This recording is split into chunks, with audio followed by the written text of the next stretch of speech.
Okay, so today we're diving into justice. A pretty big topic, Yeah, really. huge. I mean, it's not just like an everyday thing. It's everywhere. Ethics, law, government. You can't really escape it. Every time we talk about fairness or rights, policies, laws, it's all there. And, philosophers have been wrestling with this concept forever. Oh, absolutely. It's a classic. Aristotle, Rawls.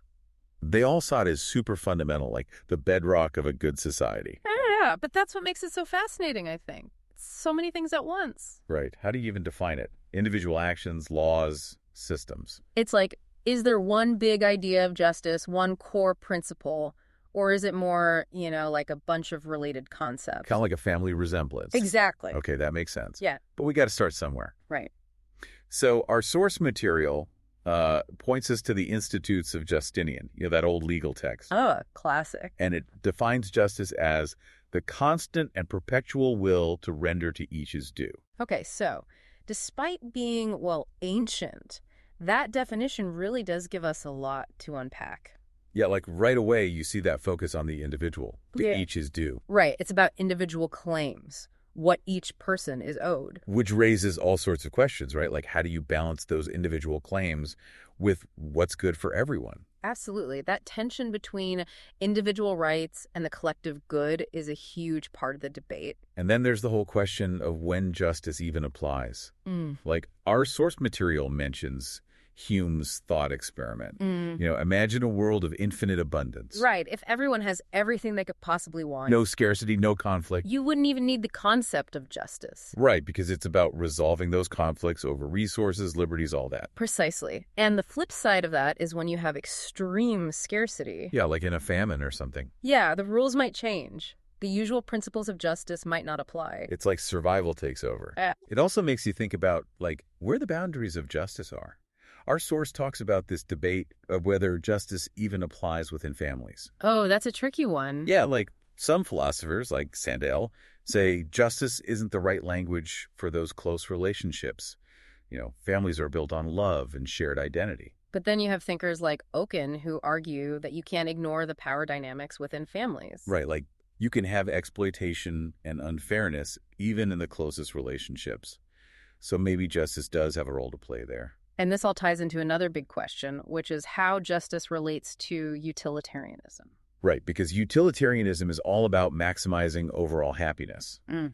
But justice seems to be about respecting individual claims, even if it doesn't lead to the greatest good for the greatest number. Exactly. That's a fundamental tension between those two approaches. And, justice isn't just about individuals either. Right. The source material talks about how groups can be treated as individuals, like when governments allocate resources to different communities or sectors. Yeah, you're right. It becomes a question of what each group is due. Okay, so back to Justinian's definition. He says just treatment is something due. Right, and that's a key distinction from things like charity or forgiveness. Yeah, it's not about being nice or merciful. It's about a rightful claim, an obligation. And that leads to the idea of enforceability, right? Yeah, generally, obligations of justice can be enforced. Like if someone steals your property, you have a right to get it back. Through the legal system, right? Exactly. Though, of course, there are exceptions. The source mentions things like gifts within families. Right. You wouldn't sue your grandma for not giving you a birthday present. And then there are emergency situations. If someone's life is in danger, we might have obligations that go beyond strict justice. Okay, that makes sense. Now, the next part of Justinian's definition, the constant and perpetual will, our source connects that to impartiality. Right. Justice is the opposite of arbitrariness. So it's about applying the rules consistently, treating similar cases alike. And that perpetual will part emphasizes that this consistency should hold over time. Which is super important for trust in the system. Right. Absolutely. If the rules keep changing or they're applied differently to different people, you can't really have a just system. And all of this points to the rule of law, which is, a big deal in a lot of societies. Yeah, the rule of law is essentially about having general, impartial rules that apply to everyone equally. And the idea is that both individuals and institutions should follow this principle of impartiality. Exactly. Fair procedures, reliable evidence, avenues for appeal, all of those are important for ensuring that justice is actually being done. Okay. And the last piece of Justinian's definition is will. Right, which highlights that justice needs an agent. someone to make it happen. It could be an individual, a group, an institution, but someone needs to act to bring about justice. That's why we usually see cosmic injustice, like a natural disaster, as a metaphorical use of the term. Right, because there's no agent, no one we can hold responsible. But even though we can't blame an earthquake for being unjust, our source makes this important point. Right. Injustice can come from inaction. Absolutely. Like, if a government fails to create social safety nets or enact policies that protect vulnerable people, That can lead to systemic injustice. where the system itself produces unfair outcomes, even if no one is intentionally being malicious.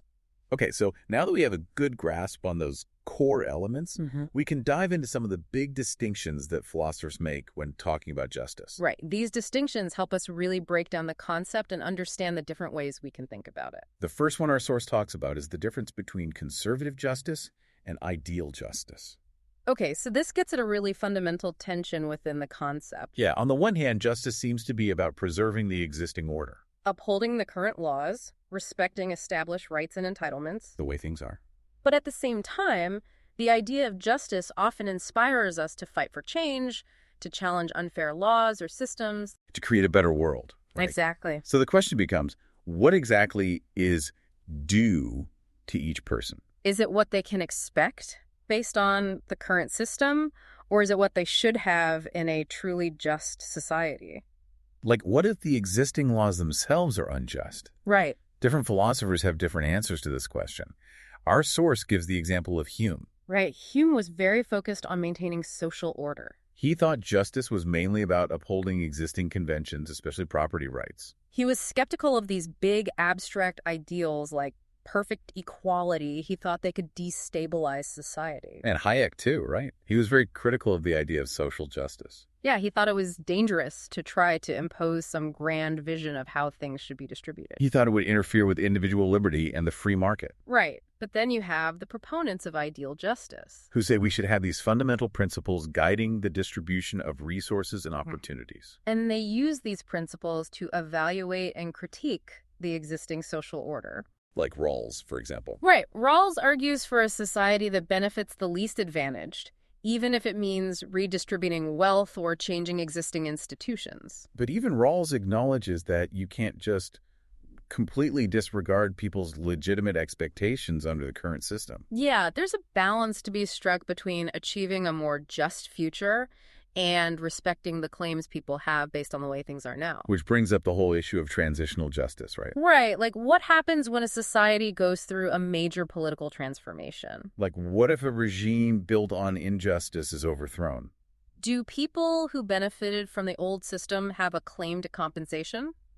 Or do they have to give back what they unjustly acquired? Those are tough questions. Absolutely. And they're especially important when we're dealing with the legacy of historical injustices. Okay, so another big distinction is between corrective justice and distributive justice. This one's a classic, going all the way back to Aristotle. So corrective justice is about fixing wrongs that have already happened. It's about restoring balance after an injustice has occurred. Like if someone steals from you. Then corrective justice would demand that they return what they stole or compensate you for your lies. It's about making the victim whole again, right? Exactly. And it's a very bilateral relationship. It focuses on the wrongdoer and the victim. So it's about individual responsibility and accountability. Right.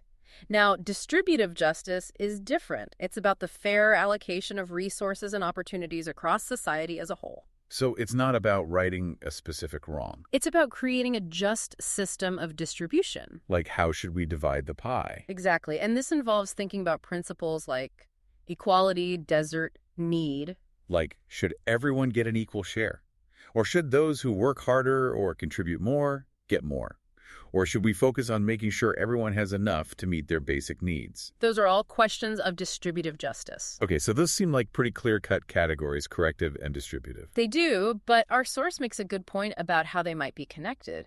Like, some people might say that corrective justice is really just a way to achieve a certain distributive outcome.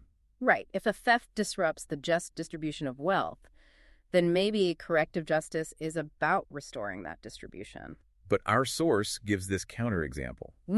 Imagine Alice has her laptop stolen by Bob. Right. Even if Alice is super rich and Bob is really poor, Bob still has to give the laptop back. Exactly. Alice's right to her property doesn't depend on whether she already has a fair share of resources, according to some distributive principle. So it seems like corrective justice has its own independent moral weight. It's not just a tool to achieve some other end. It's about respecting individual rights and holding people accountable for their actions. And there's a lot of debate within corrective justice about what the standard of responsibility should be. Like, should you only be held liable for harms you intentionally cause? Or does negligence count? What about just being causally responsible, even if you didn't mean to do any harm? Those are all important questions for legal theory and practice. Okay, next up we have procedural justice and substantive justice. This distinction focuses on how we evaluate the justice of a system or a decision. So procedural justice is about the fairness of the process. The rules, the procedures, the way decisions are made. And substantive justice is about the fairness of the outcome itself. The result, the distribution, whatever it is that the process is trying to achieve. Now, you might think that procedural justice is only valuable if it leads to substantively just outcomes. Like, what's the point of a fair process if it doesn't produce fair results? But our source points out that sometimes the fairness of the process is the most important thing. Right, like in a lottery. If you have a limited number of spots and everyone's equally qualified, Then a random lottery might be the fairest way to decide who gets in. even though we can't say beforehand which outcome is just, Exactly. That's what Rawls calls pure procedural justice. where the outcome is considered just simply because it was produced by a fair procedure. But even when we do have an idea of what a just outcome would be, the procedure itself can still have its own value. Like, think about a criminal trial.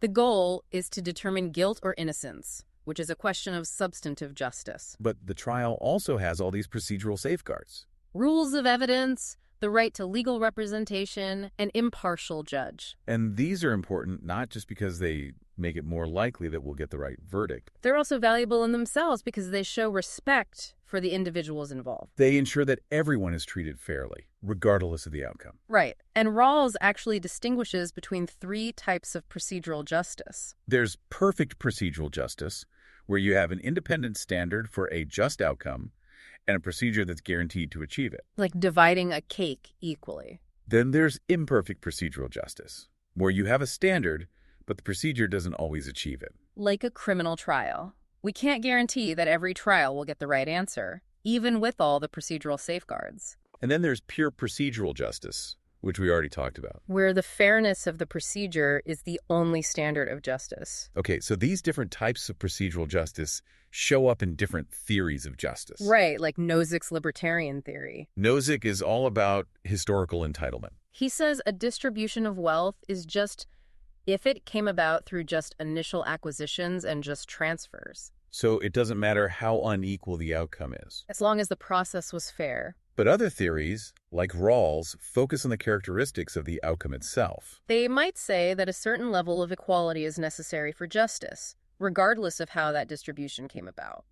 So it's a big debate. Should we focus on the fairness of the process or the fairness of the outcome? And in practice, I think most people care about both. Yeah, we want a fair process because we think it's more likely to lead to fair results. But we also value fairness for its own sake. Even if we don't get the outcome we want to know that we were treated fairly. And research in social psychology shows that people really do care about procedural fairness. Yeah, they're more likely to accept an outcome, even an unfavorable one, if they believe the process was fair. So procedural justice really matters. Absolutely. Okay, moving on to our final distinction. Comparative justice and non-comparative justice. All right, so comparative justice is about looking at people's relative positions. It's about making sure that no one is unfairly advantaged or disadvantaged compared to others. So it's about reducing inequality, right? Yeah, or at least making sure that any inequalities are justified. Like if we're dividing a pie, we can't just determine John's fair share by looking at John in isolation. Right, we have to look at how much everyone else is getting too. And what principle we're using to divide the pie. Equality, need, desert. Okay, now non-comparative justice is different. It's about what someone is due based solely on their own individual situation. So we don't compare them to other people. Right. Like, if John was promised the whole pie, then non-comparative justice would say he's entitled to the whole pie, regardless of whether other people are hungry. So some theories of justice seem to lean more towards one or the other. Yeah, like egalitarianism often has a strong comparative element. It's about reducing those inequalities. But something like a right to basic necessities feels more non-comparative. The idea is that everyone should have a certain minimum standard of living, regardless of what other people have. And our source gives this interesting example to illustrate the tension between these two. Imagine you have to award academic honors to a group of students. But there are more deserving students than there are awards. Right, so you have to choose. But how do you do that fairly? If you select some students and not others, are you creating a comparative injustice? Because now some students are recognized and others aren't, even though they were all equally deserving. But if you don't give out any awards at all, are you committing a non-comparative injustice? Because now you're denying each individual student the recognition they deserve based on their own achievements. It's a tough dilemma. It really is. And different theories of justice would approach this problem in different ways. Like some principles of desert can be comparative. Like if you're dividing a reward based on relative merit. But other principles of desert can be non-comparative. Like if you get a specific reward for achieving a specific goal, regardless of how well others did. And then you have sufficiency principles, which are usually non-comparative. It's about making sure everyone has enough. But, as our source points out, those sufficiency principles don't always work. Right. What if there isn't enough to go around? Or what if some people have way more than enough while others are struggling to survive? Those are the situations where we need to start thinking about comparative justice. And even Rawls, with his focus on the least advantaged, doesn't directly compare individuals' shares. Right. His difference principle is about comparing the overall effects of different social systems. So it's more holistic, more systemic. Exactly. Okay, so we've covered a lot of ground here. We've talked about the core elements of justice, the key distinctions between different types of justice, and even some of the challenges that arise when trying to apply these concepts in real-world situations. Right, like that academic honors example. Exactly. Now let's shift gears a bit and talk about the scope of justice. The scope. Yeah, it's about the question of when and among whom principles of justice apply. So it's about the boundaries of our moral community, right? Exactly. Who counts when we're talking about justice? Like, do we have obligations of justice to people in other countries? Or to future generations? Or even to non-human animals? Those are all questions of scope. Okay, so our source material starts by diving into the debate about animals and justice, which has become a really important issue in contemporary philosophy. Traditionally, a lot of philosophers have excluded animals from the realm of justice. Right. They focused on obligations to other humans. But more and more people are arguing that animals deserve moral consideration too. And that justice should include them within its scope. So what are the arguments for excluding animals? Our source mentions a few. Well, Hume argued that while we have duties of humanity towards animals, those aren't necessarily duties of justice. Because we're in a position of dominance over them. Right. And then you have the Rawlsian argument about justice arising from a cooperative venture for mutual advantage. Which animals don't really participate in. Right. But those arguments face some challenges. Like the cooperation argument could also be used to exclude certain groups of humans, right? Yeah, like people with severe disabilities or those who live in isolated communities. Or even future generations. And most people would agree that those groups deserve justice. So it seems like the cooperation argument isn't a very strong basis for excluding animals. Another argument focuses on the idea of moral powers. That animals lack the cognitive capacities to understand or act on principles of justice. And that, therefore, they can't be subjects of justice in the full sense. So it's about reciprocity, right? Yeah, the idea is that to be owed justice, you have to be capable of giving justice as well. But even if we accept some of those arguments, the question remains, if animals are included within the scope of justice, what would that look like? Right. What kinds of obligations would we have to them? Our source suggests it would probably be a more non-comparative form of justice. Focused on things like a right against cruelty or a right to have their basic needs met. So it's about ensuring a certain minimum standard of treatment. Rather than comparing animals to humans or trying to equalize their well-being. Okay, that makes sense. Now, another aspect of scope is the distinction between relational and non-relational theories of justice. So relational theories say that principles of justice apply primarily within certain relationships or associations. Like Rawls focuses on justice within a particular society. And Nagel talks about justice among citizens who are subject to the same coercive laws. So the idea is that these relationships create special obligations of justice, That we don't necessarily have to everyone in the world. which has big implications for the debate about global justice. Right. If justice is relational, does that mean we only have obligations to help people in extreme poverty? Or do we have a broader obligation to reduce global inequality, even if everyone's basic needs are met? And this all comes down to the question of what constitutes a morally relevant relationship. What kind of connection creates obligations of justice? Relational theorists often say it's about shared institutions or systems of cooperation. Because those create a kind of collective agency that makes justice possible. Right. And this leads to debates about, for example, whether principles of social justice should apply to market transactions. Or whether the market is just a neutral arena where individuals are free to pursue their own self-interest. And there's a similar debate about global justice. Like, can we think of humanity as a whole as a collective agent? With shared responsibilities for global outcomes. Those are big questions. They really are. Now, another question of scope is about the relationship between individual duties and institutional duties. So once we have just institutions in place, What are our obligations as individuals? is it enough to just follow the law and support those institutions? Or do we have a further duty to actively promote justice in our own lives? Like to go above and beyond what the law requires. Right. There's general agreement on some basic individual duties. Like don't lie, don't cheat, don't steal. And if you harm someone, you have an obligation to make amends. But there's more debate about these broader duties to promote social justice. Right. Like our source, it gives the example of parents who give their kids every advantage. If that undermines equality of opportunity, Do those parents have a moral obligation to hold back? even if it means their own kids might not do as well. And there's a similar question about income inequality. Like if we think huge disparities in wealth are unjust, Do high earners have a duty to accept a lower salary?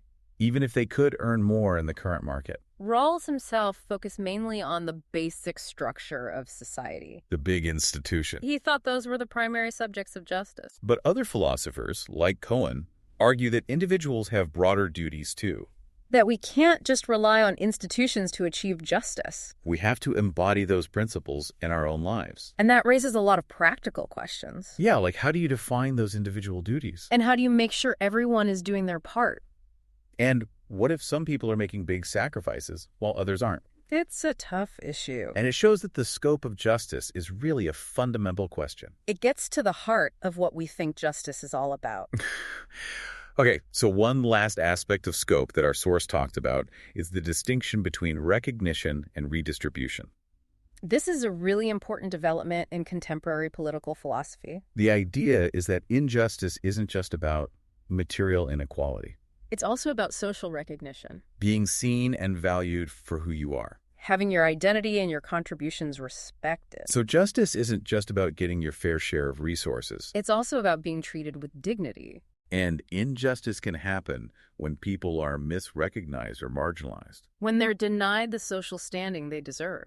Our source mentions Fraser's idea of participatory parity. The idea that everyone should have an equal opportunity to participate in society. And that this can be blocked by social norms or institutional practices that devalue certain groups. Right. And Hanneth talks about 3 different forms of social recognition. Love, rights, and esteem. Each of which is important for a sense of self-worth and belonging. And then there's the whole concept of epistemic injustice. Which is about being wronged in your capacity as a knower. So it's about being silenced or having your credibility undermined. Like, testimonial injustice is when someone's testimony is dismissed because of their race, gender, or other social identity. And hermeneutical injustice is when a person can't even make sense of their own experiences because their perspective is missing from the dominant social narrative. Like, the classic example is women who experienced sexual harassment before there was a widely recognized concept of sexual harassment. So these issues of recognition really broaden our understanding of what justice requires.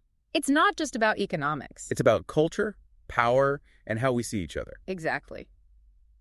Okay, so now that we've covered those core aspects and distinctions of justice, our source moves on to examining some of the big theories that try to explain it all. Right, like how do we actually make sense of this complex concept? Let's start with utilitarianism. Which is all about maximizing happiness. Right, so the question is, can we understand justice in utilitarian terms? Like, Are the principles of justice just the rules that lead to the greatest happiness for the greatest number? Some utilitarians think so. They argue that a lot of our intuitions about justice, like keeping promises or punishing wrongdoers, can actually be explained by their tendency to maximize happiness. Like, if we keep our promises, it creates trust and stability in society. And if we punish criminals, it deters crime and protects people. Right, and thinkers like Mill and Sidgwick spent a lot of time trying to show that utilitarianism could account for our common sense notions of justice. But our source also points to a more radical utilitarian view, like Bentham's. Right, Bentham was less concerned with aligning utilitarianism with pre-existing moral intuitions. He thought that if a practice or a principle maximized utility, then it was justified. End of story. Even if it clashed with our traditional ideas about justice. So it's a pretty stark view. It is, and it raises some tough questions for utilitarianism. Like, if justice is just about maximizing happiness, why do we even have a separate concept of justice? Why don't we just talk about maximizing utility? Mill tried to answer this by saying that justice refers to a special kind of moral requirement. One that's particularly important for human well-being. So important that we see them as rights. And that violating these rights leads to a unique kind of moral outrage. Resentment. Right. We feel resentful when someone treats us unjustly in a way that we don't feel when someone just acts unwisely or imprudently. So Mill is saying that justice is distinctive because of the intensity of our moral response to it. And the special weight we give to these particular moral obligations. Okay, that makes sense. But our source then lays out three big problems for utilitarian theories of justice. Problems that have been very influential in the debate. The first one is about the currency of justice. What is it that justice is concerned with distributing? Utilitarians would say it's happiness. Right. Well, they might say that indirectly, but the problem is that justice doesn't seem to be directly about happiness itself. It seems to be about things like rights, resources, opportunities. The means to happiness. So even if one person can get more happiness out of a certain amount of resources than someone else, that doesn't necessarily mean they deserve more. Right. Justice seems to be about giving people a fair share of these basic goods, regardless of how much happiness they can extract from them. And that's not something that utilitarianism can easily explain. It's too focused on aggregate happiness, on the total sum. The second problem is about the distribution of utility itself. Utilitarianism just cares about the total amount of happiness. It doesn't care how that happiness is distributed. Which means it could potentially justify some really unequal outcomes. Like, what if we could make one person super happy by giving them a huge amount of resources? Even if it meant that everyone else was much worse off. Utilitarianism might say that's the right thing to do as long as the total happiness is maximized. But that seems deeply unjust. It violates that core idea that each person deserves to be treated fairly, regardless of the overall consequences. And Rawls was very critical of this aspect of utilitarianism. He thought it failed to respect the inherent dignity of each individual. Right. Okay, and the third problem for utilitarianism is its consequentialism. The view that the rightness of an action depends solely on its consequences. And the problem is that justice often seems to be backward-looking. We care about things that happened in the past. Like, if someone breaks a promise, we don't just look at the future consequences of that action. We also think it's wrong because they broke a promise, regardless of the consequences. And utilitarianism has a hard time accounting for that kind of backward-looking moral reasoning. Like, they might say that keeping promises is generally good because it creates trust and stability. But that's not the same as saying that breaking a promise is inherently wrong. Right. It seems like utilitarianism misses something crucial about our sense of justice. The idea that we have obligations to each other based on past actions, not just future consequences. So while utilitarianism might be able to explain some aspects of justice, it seems to struggle with these more fundamental issues. Okay, so let's move on to another big theory. Contractarianism. This approach grounds justice in the idea of a hypothetical agreement. So imagine everyone gets together and agrees on the principles that will govern their society. And the idea is that the principles we would agree to under those conditions are the principles of justice. And this hypothetical agreement is supposed to ensure that the principles are fair and impartial. Right, because everyone is choosing from behind a veil of ignorance. They don't know their own social position or their own particular interests. So they can't choose principles that would unfairly advantage themselves. And this is supposed to be a way to avoid the potential problems of utilitarianism. where individual rights might be sacrificed for the greater good. Okay, so our source talks about three main contractarian theories: Gauthier's, Rawls, and Scanlon's. Each with its own unique approach to this idea of a hypothetical agreement.